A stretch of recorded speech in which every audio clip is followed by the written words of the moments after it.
আসসালামু আলাইকুম। এলিভেট আইটির পক্ষ থেকে আপনাদের সকলকে স্বাগত। আজ আমরা দেখব কম্পিউটারের এক্সেল সফটওয়্যার দিয়ে অথবা মাইক্রোসফট এক্সেল সফটওয়্যার যে যেটাই বলেন, এই সফটওয়্যার দিয়ে কিভাবে একটি কোম্পানির স্যালারি শিট তৈরি করা যায়। তো আমরা প্রথমেই চলে যাব আমাদের এক্সেল সফটওয়্যারে। এই সফটওয়্যারটির নাম হলো এক্সেল, EXCEL। সফটওয়্যারটা আমরা ওপেন করলে এরকম একটা ইন্টারফেস দেখতে পাবো। এটা আপনার এক্সেলের ভার্সন ভেদে বিভিন্ন ধরনের ইন্টারফেস আপনারা দেখতে পারেন, তবে অনেকটা সিমিলার ভাবেই আপনারা দেখবেন। একই রকম দেখা যাবে, একটু কালার কম্বিনেশন চেঞ্জ হতে পারে। তো এই কাজটি করার জন্য আমরা প্রথমে কি করব, আমরা একটা ব্ল্যাঙ্ক ওয়ার্কবুক তৈরি করব। একদম প্রথমে লেখা আছে ব্ল্যাঙ্ক ওয়ার্কবুক, এই যে এইটা, এটাতে ক্লিক করলে এরকম একটা উইন্ডো আমাদের সামনে আসবে। এখানেই মূলত আমাদের সকল কাজ করতে হবে। আমি একটু জুম করে দেখালে আপনারা ভালো বুঝবেন। এখানে এখানে ABCD F G H I T K L, এখানে অনেক লেখা আছে, 1 2 3 4 অনেক কিছু লেখা আছে। আমরা যদি শর্টকাটে বুঝতে চাই, এই বাম পাশ থেকে ডান পাশে যেটা আমরা যাব সেটা হলো রো। বাম থেকে ডানে যে যাব আমরা সেটাকে হলো রো বলে, এবং উপর থেকে নিচে যে আমরা নামবো সেটাকে বলে কলাম। তো আমি এই ক্ষেত্রে আমার ডিজাইন করার জন্য আমি 4 নম্বর কলাম থেকে শুরু করছি। একটা স্যালারি শিটে কি কি জিনিস থাকতে পারে বা কি কি হেডার থাকতে পারে সেটা আমাদের প্রথমে জানতে হবে। এখানে কি থাকতে পারে, এখানে থাকতে পারে সিরিয়াল নাম্বার, এটাকে আমরা শর্টকাটে এভাবে লিখতে পারি SN। তারপরে কি থাকতে পারে, এমপ্লয়ি আইডি। তারপরে কি থাকতে পারে, এমপ্লয়ি নেম, সরি। তারপরে এখানে কি থাকতে পারে, ডিজিগনেশন। তারপরে এখানে কি থাকতে পারে, ধরলাম জেন্ডার। ঠিক আছে, তো আমি এটাকে একটু সাজিয়ে নিচ্ছি।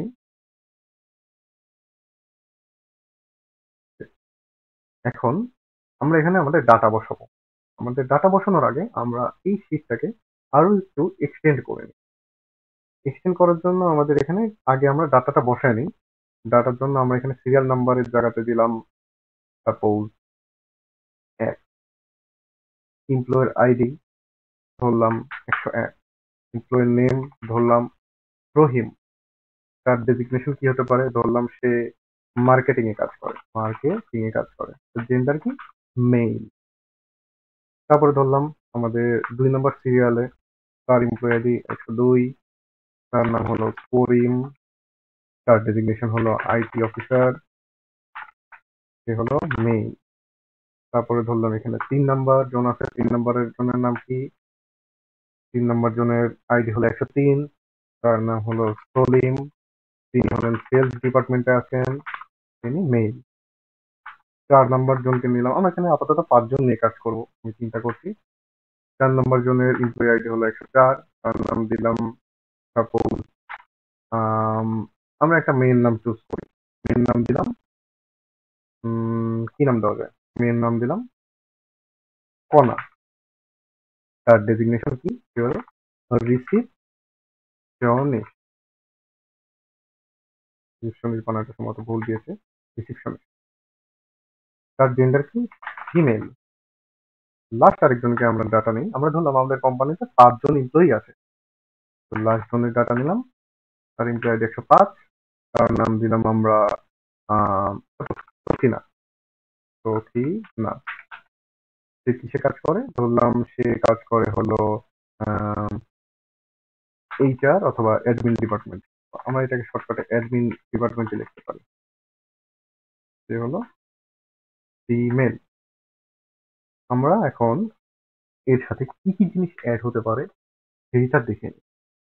এখানে আমাদের অ্যাড হতে পারে আমাদের প্রত্যেকটা মাস অনুযায়ী তাদের বেতন কত হবে সেইটা আমাদের বের করতে হবে।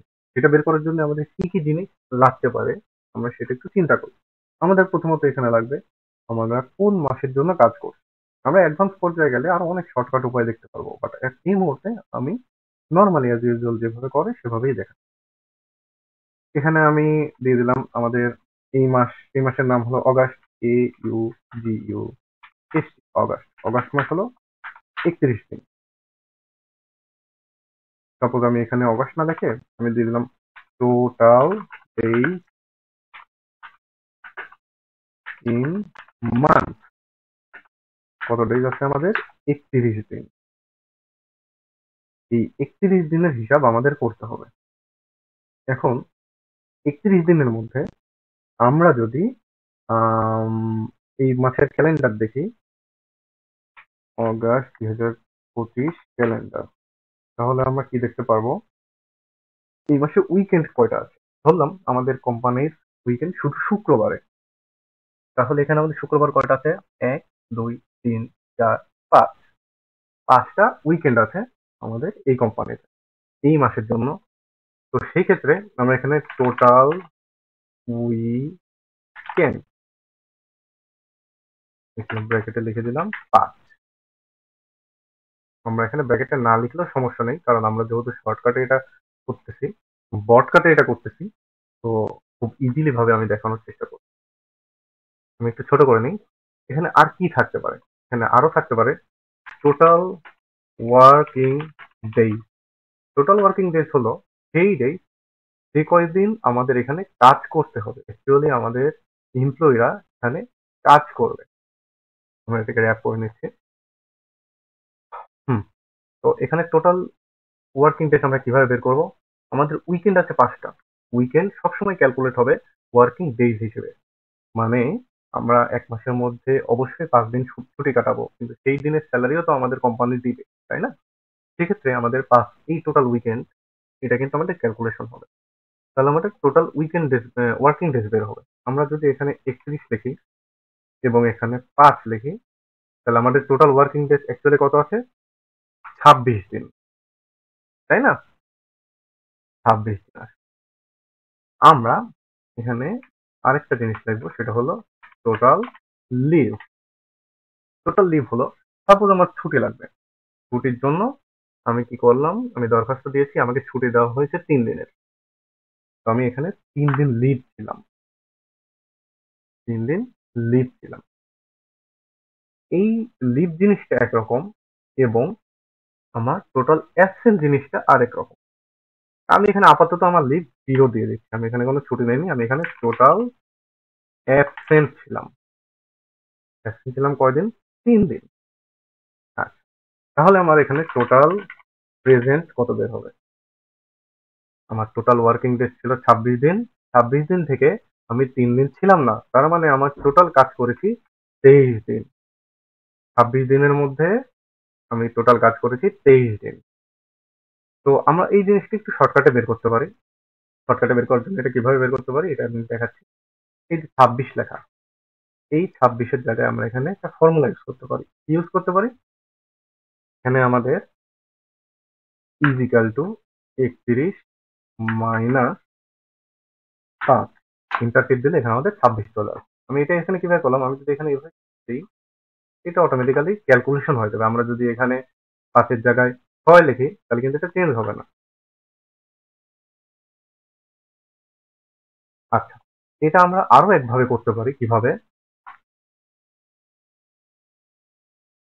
আমাদের এই যে এই কলাম এফ এফ 5, আমরা এখানে এভাবে যদি টিপ দেই F5, এখানে লেখা আসলো মাইনাস পরের কলামটার নাম কি, G5, এভাবে যদি দেই তাহলে এখানে 26 চলে আসবে।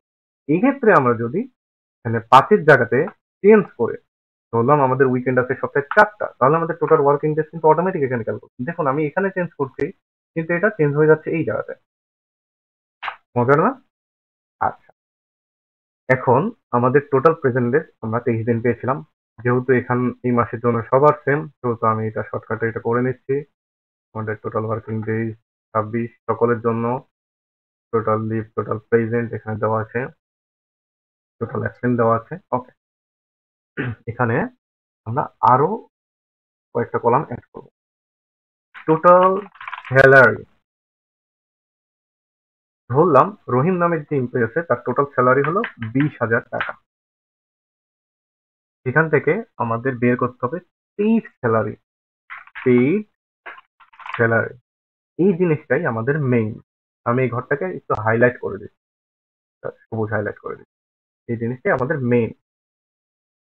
তো আমরা কি করতে পারি এখন,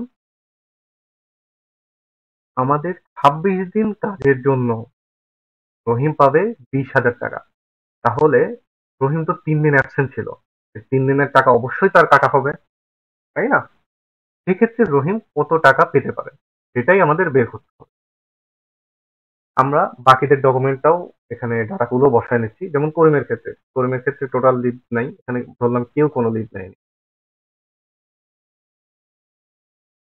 কেউ কোনো লিভ নেয়নি, সবার জিরো। করিম অ্যাবসেন্ট ছিল 1 দিন, সলিম অ্যাবসেন্ট ছিল 2 দিন, কণা অ্যাবসেন্ট ছিল 5 দিন, আর সখিনা নামের যে মেয়ে সে অ্যাবসেন্ট ছিল 7 দিন। ঠিক আছে? আচ্ছা, এখন একটা জিনিস এখানে বুঝতে হবে, টোটাল প্রেজেন্টটা আমরা কোথা থেকে বের করছি? আমাদের টোটাল ওয়ার্কিং ডেইজ যে ছিল এটা ছিল 26 দিন, তার মধ্যে অ্যাবসেন্ট ছিল 3 দিন। তাহলে আমাদের টোটাল প্রেজেন্ট হলো 23 দিন। 3 দিন অ্যাবসেন্ট থাকলে 23 দিন প্রেজেন্ট। আমরা তো এখানে 23 দিন ডাইনামিক ভাবে করিনি। দেখুন এখানে আমরা এখানে যদি চেঞ্জ করে 4 দিই, 23 কিন্তু চেঞ্জ হচ্ছে না। আমাদের এখানে কিন্তু এটা চেঞ্জ হয়েছিল। সেইভাবে যদি আমরা চেঞ্জ করতে যাই তাহলে এখানে আমরা আবার ফর্মুলা বসাবো। কি বসাবো? ইজিক্যাল টু, আমরা কোথা থেকে চেঞ্জ করব? Total working days age 5, total working days থেকে আমরা বিয়োগ দেব টোটাল অ্যাবসেন্ট। যদি আমরা এটা বিয়োগ দেই তাহলে আমাদের 23 বের হয়ে যাবে।